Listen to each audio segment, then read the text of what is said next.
Luke Gilbert takes on Shaun Storry in what has now become a dead rubber, because Shaun Storry, with 4 points, has already cemented his place at the top of the table. He can't now be caught. Phil Parkin finishes his night on 3. John McAllister finishes on 2. And Luke Gilbert currently only has 1, so win, lose or draw, Shaun Storry knows that he will be coming back in a few weeks' time for the second group stage of the Champions League. It's been a solid performance from him tonight. He hasn't done a whole lot wrong. It's been a sort of understated performance, I guess you'd say. He's been very steady, been good value for the win, but hasn't really been pressed too hard, hasn't had to do anything too remarkable. Got slightly handed that last match. John McAllister showed some glimpses, but then just made a couple of silly mistakes that just handed over the match. Shaun is quite a perfectionist. I'm sure he'll want to finish with a win here. Doesn't really change anything, but no one likes to lose a match they don't have to, so take advantage of the fact that all the pressure's off him. Just try and let his game flow naturally.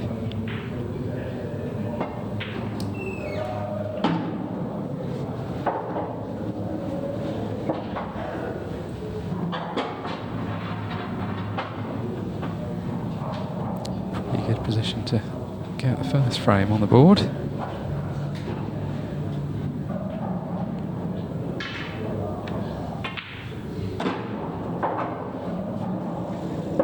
Luke Gilbert's got a bit to play for here, not in terms of the outcome of the night, but I don't think he's quite going to feel that he's brought his best game. There's been some good moments, but just hasn't quite settled down into a rhythm. The nature of this kind of format, though, when you have these matches coming thick and fast, it's very hard to settle down against quality opposition. You know you're going to be frozen away from the table a lot of the time. Oh, that's a good shot. Lovely shot. A little bit short, but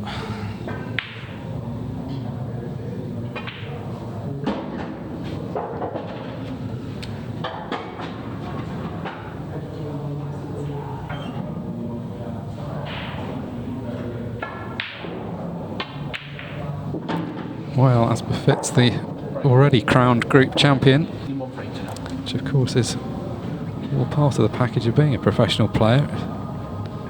Everyone is quite naturally talented at this level. It's just a case of how you apply yourself.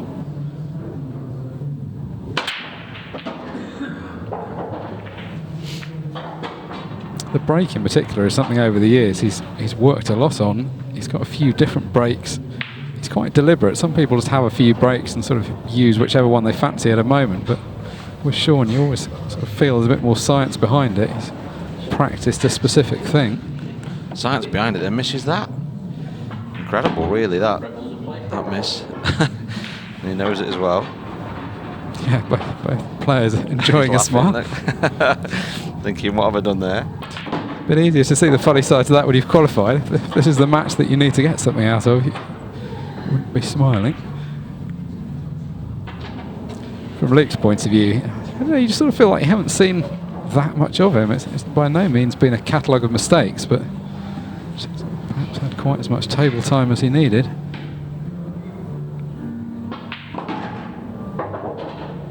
I don't think anybody's playing for ranking positions in the group, but if he could win this match, he would effectively finish second equal in the group.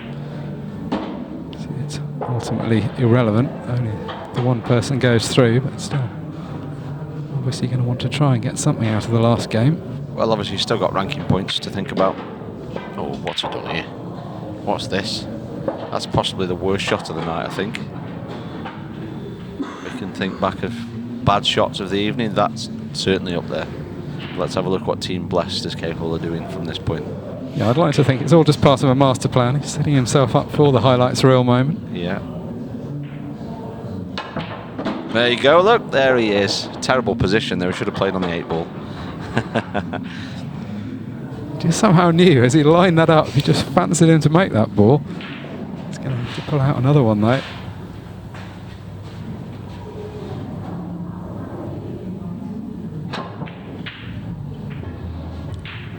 gone with the innovative shot, the thin clip into the middle. I thought he might try and power it across the table.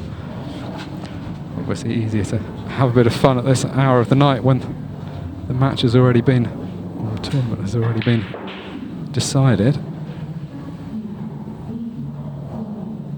Shaun feels he can just see enough of the pocket to get that yellow past. Good shot that.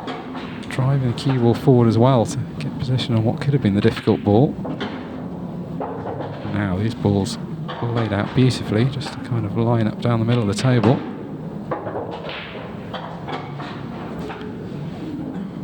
A couple of entertaining moments in that frame. Inexplicable miss at the beginning. Bad positional shot followed by a good pot from Luke.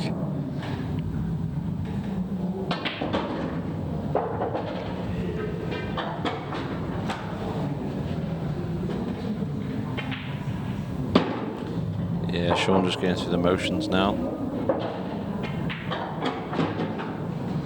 Yeah, the pace of play speeding up massively. I mean, everyone's capable of playing at this pace, but typically you don't play quite this quickly when the match really matters, just in case you do something careless. I've seen a couple of big breaks already from Luke tonight. Cursed him. That was the commentator's, classic commentator's curse there, Mark. You just as you were saying that, straight in off. Shh. That's unbelievable. Say no more. My work here is done. I think you're done. Yeah, that's you. Have a good night. You may as well set off now. I'll wrap the night up. Don't worry about it. Somehow, as is always the way, when you're ahead in a match, things just get easier and easier. And this isn't really a situation where Luke's feeling the pressure. It's just one of those things. That's just a bit of bad luck. Just didn't quite catch the break right. From Shaun's perspective, you can see from the speed he's playing. I've never seen him play so quick. Well, he's in a position where he could win this match with 10 minutes to spare, which would be an amazing outcome. He obviously just can't wait to get in the studio with us for his interview. That's what it is. That's my theory. Well, that moment is going to come pretty soon if he keeps on like this. Great stuff from Shaun Storry. Offered an easy chance there, obviously, but made it look even easier than it was. Coming over to Europe to play in the Ultimate Pool Tour takes a level of commitment coming over. You've spent a bit of time with him. He bases himself locally when he's in the UK. He does, yeah. He plays from the club here. Great guy, good player.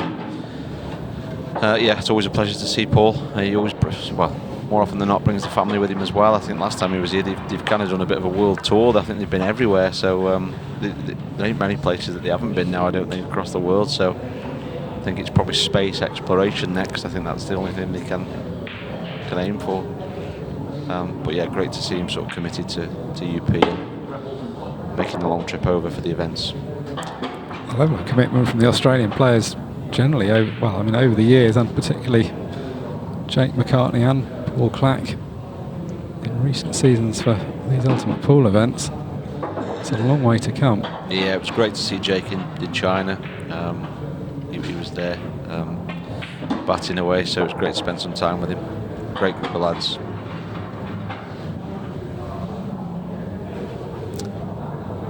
So can Shaun get it wrapped up at this visit? It's not quite going to do the 10-minute clearance, but 10-minute match, but not going to be far off. Guess if there was ever a situation where you're going to set that kind of record, it would be when you've already won the group. You can see he wants to go out in style.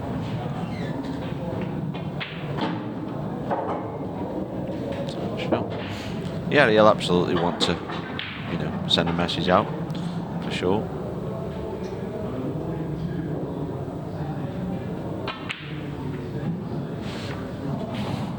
Cursed him. Right, look, what have you got? What have you got in the tank? Can you make a match out of it for us?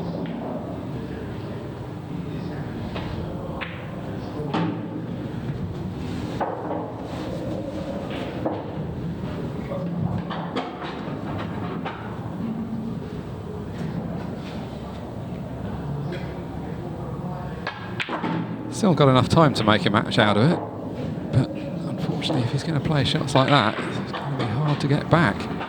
Still got a pot to the top right corner, but it's going to be the difficult way now. I don't think he'll be tucking up, that's for sure. It's enough. Oh, unlucky. Well, Team Blessed hasn't been quite as blessed as usual tonight.